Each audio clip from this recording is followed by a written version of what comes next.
La luz mortecina del atardecer se filtraba a través de los ventanales de la oficina de Julián, un arquitecto cuya vida se definía por la precisión de sus planos y la solidez de sus estructuras.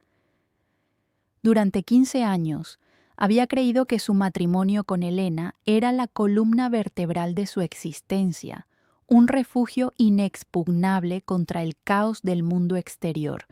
Sin embargo, esa tarde de martes, un descuido tan trivial como un teléfono olvidado sobre la encimera de mármol de la cocina había dinamitado los cimientos de su realidad.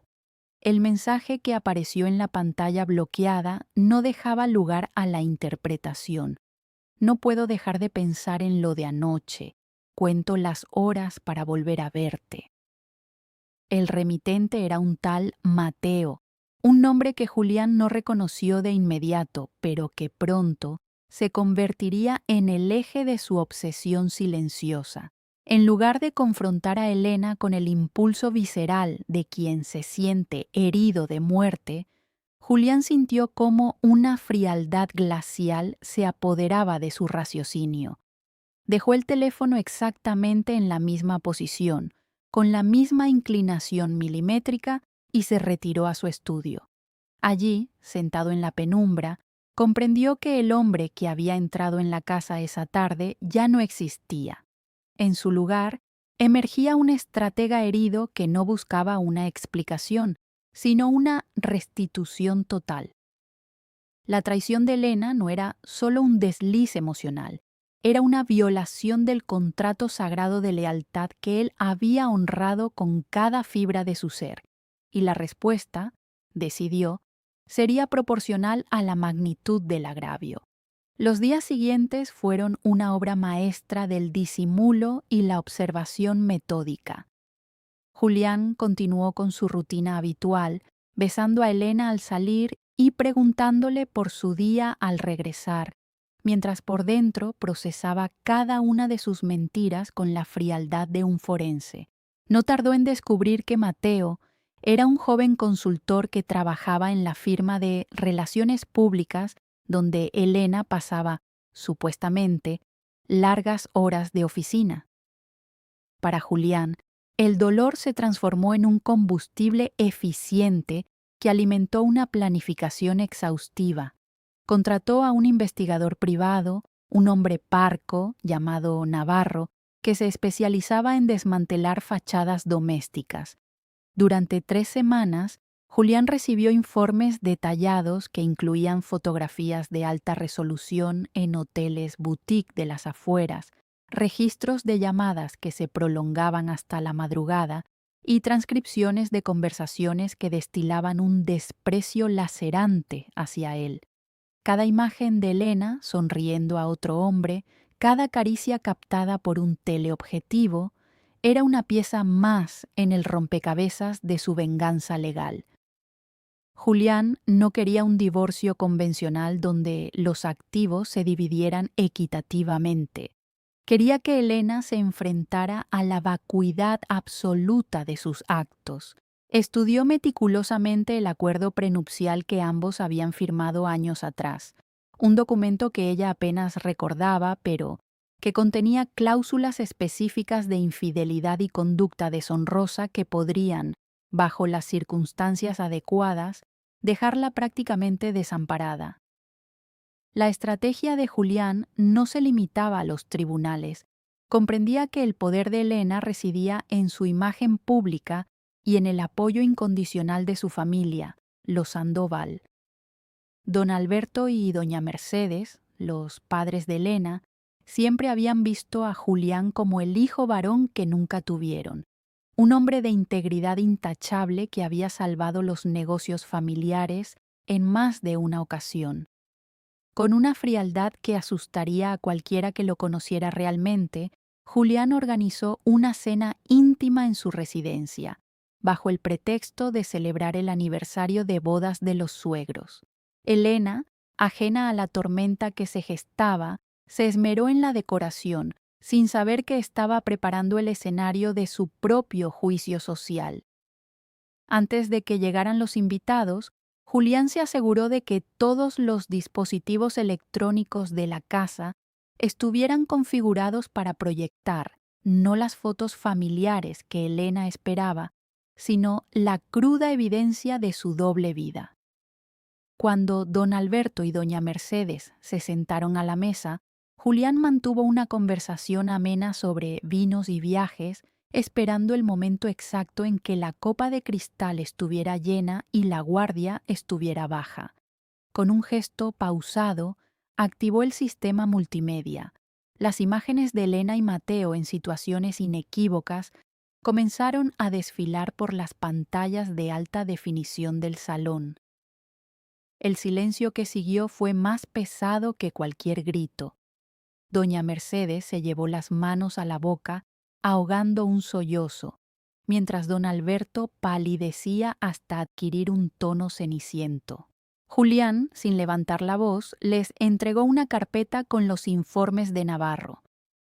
Les he pedido que vinieran porque no quería que se enteraran por terceros de la razón por la cual su hija dejará de ser mi esposa esta misma noche, dijo con una calma que helaba la sangre.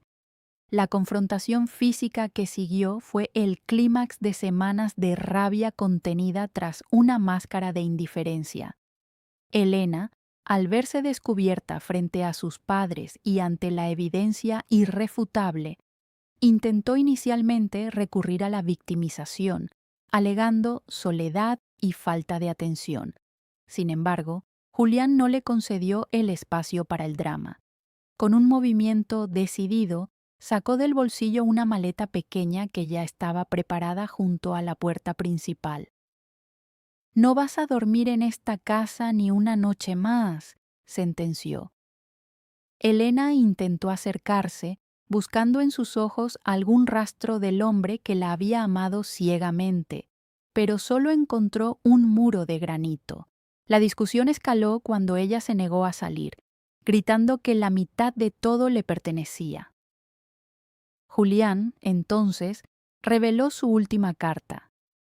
El acuerdo prenupcial y la cláusula de moralidad vinculada a la disolución patrimonial, respaldada por la confesión firmada de Mateo, a quien Julián había presionado legalmente días antes mediante una demanda por daños colaterales a la reputación corporativa que el joven no podía costear.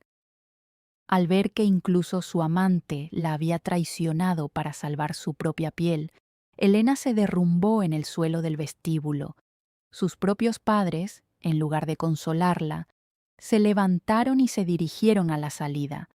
Don Alberto, un hombre de honor antiguo y rígido, solo le dirigió una mirada de decepción profunda antes de decirle que no esperara refugio en su casa después de haber deshonrado de tal manera el apellido familiar.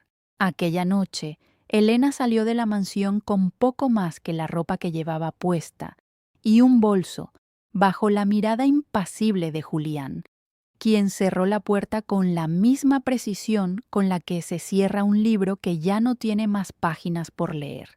El proceso legal que se desencadenó fue una carnicería administrativa dirigida con precisión quirúrgica por el equipo de abogados de Julián.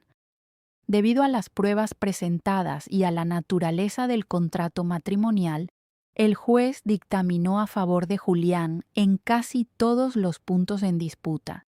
Elena perdió el acceso a las cuentas bancarias conjuntas, su participación en las propiedades de inversión fue anulada y se vio obligada a mudarse a un pequeño apartamento alquilado en una zona periférica de la ciudad, lejos del lujo y el prestigio al que estaba acostumbrada.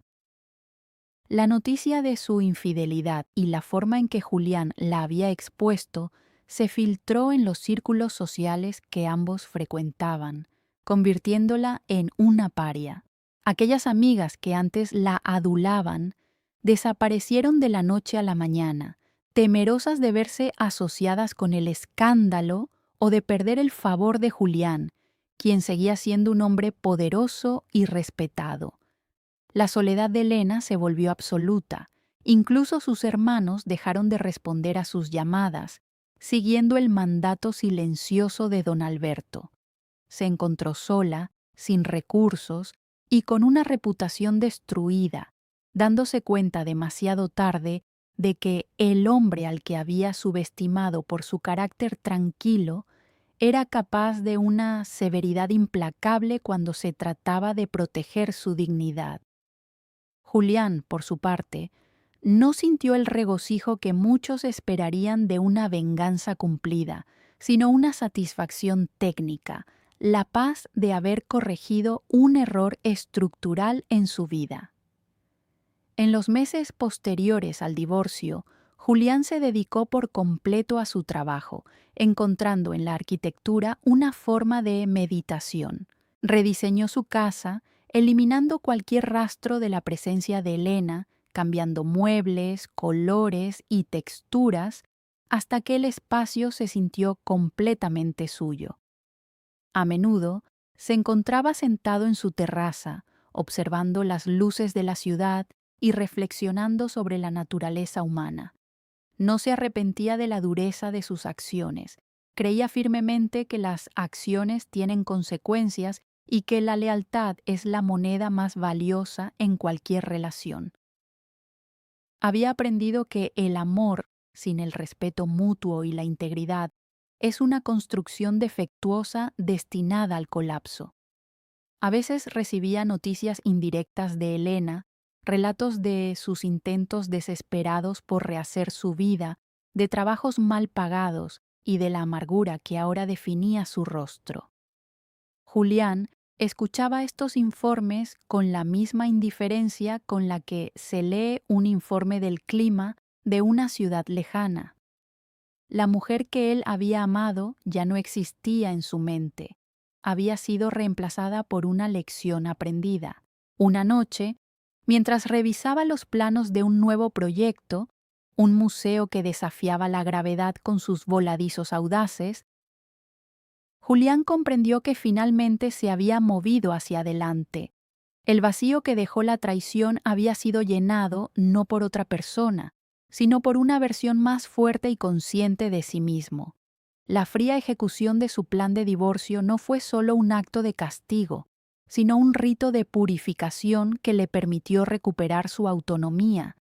Al final, el hombre que fue capaz de destruir todo para salvar su honor, descubrió que lo más valioso que poseía no eran sus activos ni su casa, sino la tranquilidad de saber que nadie más volvería a construir sobre cimientos falsos dentro de su corazón.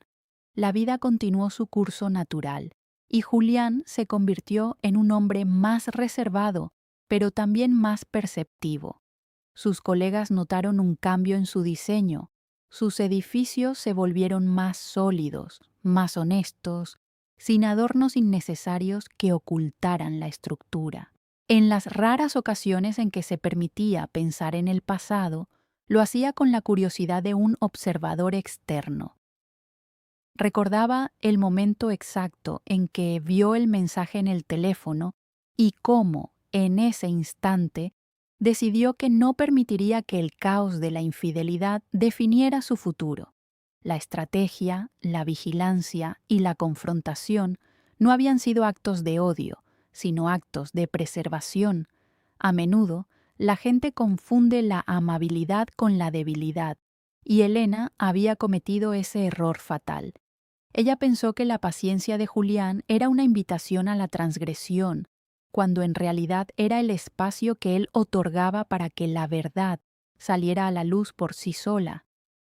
Al involucrar a sus suegros, Julián no buscaba crueldad, sino transparencia. Quería que aquellos que la habían criado vieran el fruto de su indulgencia y que ella enfrentara el espejo de su propia deslealtad sin filtros protectores.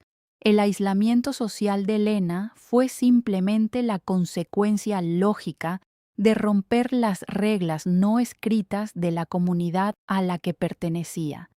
Caminando por el parque central de la ciudad un domingo por la mañana, Julián vio a lo lejos a una mujer que se parecía a Elena caminando sola, con los hombros encogidos y la mirada perdida. No se acercó, ni sintió la necesidad de ocultarse. Simplemente siguió su camino, disfrutando del aire fresco y de la libertad que solo se obtiene cuando se han saldado todas las deudas con el pasado. Había transformado su dolor en una obra de ingeniería social perfecta, asegurándose de que el cierre fuera definitivo y sin retorno. Mientras se alejaba, pensó en la importancia de los límites y en cómo, a veces, para construir algo nuevo y duradero, primero hay que demoler por completo lo que está podrido, sin importar cuánto duela el proceso o cuántas lágrimas se derramen en el camino.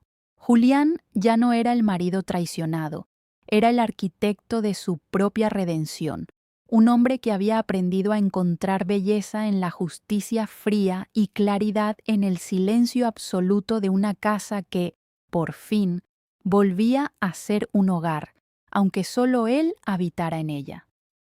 Su historia no era una tragedia, sino un tratado sobre la consecuencia, un recordatorio de que, incluso en la oscuridad de la traición, una mente analítica y un corazón decidido pueden trazar el plano hacia una nueva y mejor existencia, libre de sombras y de engaños. Con un suspiro de alivio, Julián cerró ese capítulo de su vida sabiendo que la estructura de su futuro era, por primera vez, verdaderamente inquebrantable,